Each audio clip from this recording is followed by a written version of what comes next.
Set primarily during World War II, Oppenheimer tells of the rise of J. Robert Oppenheimer and how he is recruited to build the atomic bomb.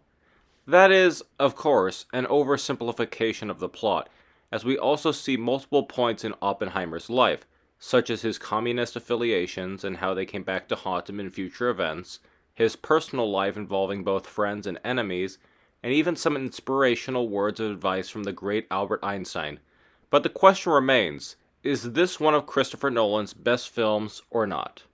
Obviously, there was a lot of hype going into the film, it premiering opposite of another highly anticipated film, Barbie, it being a new Christopher Nolan film, and, most importantly for me, it's a starring role for actor Cillian Murphy as Robert Oppenheimer. Cillian Murphy is no stranger to Christopher Nolan films. He's probably best remembered as the Scarecrow in the Dark Knight trilogy and Robert Fisher in Inception. He's also remembered for the zombie film 28 Days Later, and is also known for his work on Peaky Blinders. Needless to say, I've been a big fan of Murphy's work, so I was so excited to see him starring in Nolan's latest film, and he does exceptionally well here. Cillian Murphy plays Oppenheimer with almost a nervously paranoid quality, mixed with some egotistical elements of Benedict Cumberbatch's Sherlock Holmes. You completely believe that Murphy is the smartest man in the room, and you also see his despair at the horror he ultimately unleashes upon the world.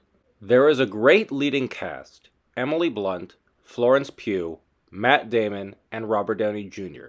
But then there were surprises I wasn't expecting, such as Gary Oldman, Josh Peck, and Rami Malek. This was an amazing cast. Robert Downey Jr. in particular did a great job as Louis Strauss, who has a big part in the film. I can't really explain him without spoiling anything, but all I can say is, 1. If you know your history, you know who Strauss is, and 2. This might get Downey a Best Supporting Actor nomination. Per the Nolan tradition, the story is told in a unique way. We cut back to a few different periods in Oppenheimer's life, but we primarily focus on the Manhattan Project as well as the hearings that he goes through in the future. Sometimes that works for Nolan's storytelling, and sometimes it doesn't, but I thought it was effective here, and kept me engaged throughout the film. That was a huge plus for me, because while I know who Robert Oppenheimer was, I wasn't familiar with his story, so I'm grateful Nolan made the film in a way that was both artistic and easy to understand. There are so many technical aspects that were a marvel to look at and listen to. The visuals of the bomb going off, the sound of the ominous stomping feet, the images of stars in space. If they made a book on the making of Oppenheimer, I would gladly pick it up to analyze everything Nolan did to make this film. I also like the choice of the present points in time with Strauss being in black and white. It kind of illustrates the setting he is in is a morally black and white environment, as in something almost sinister is going on. Again, I can't say that's what they were going for, but that's how it felt to me, especially as we made it to the end of the film. A lot of the film revolves around paranoia and suspicion, with ideas of communism, fear of other countries, and mistrust of the government. You really do fear what could happen if, not just the Nazis, but if anyone got their hands on atomic weapons. There was a scene with President Truman that really left me unsettled. It was after the bomb went off and Oppenheimer told him how guilty he felt. Truman's response left me shocked, disgusted, and saddened. For some reason, that whole moment really stuck with me.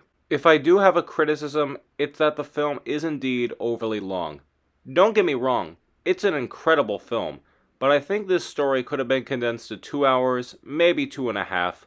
That being said, the story kept my interest throughout though. Oppenheimer is not Nolan's ultimate best work, but it's probably up in his top 3 or 5, which I consider high praise. It has a fantastic lead actor, a terrific ensemble cast, thought-provocative ideas, and is directed by a man who loves to tell stories in unique ways while also being creative with the technical aspect of filmmaking.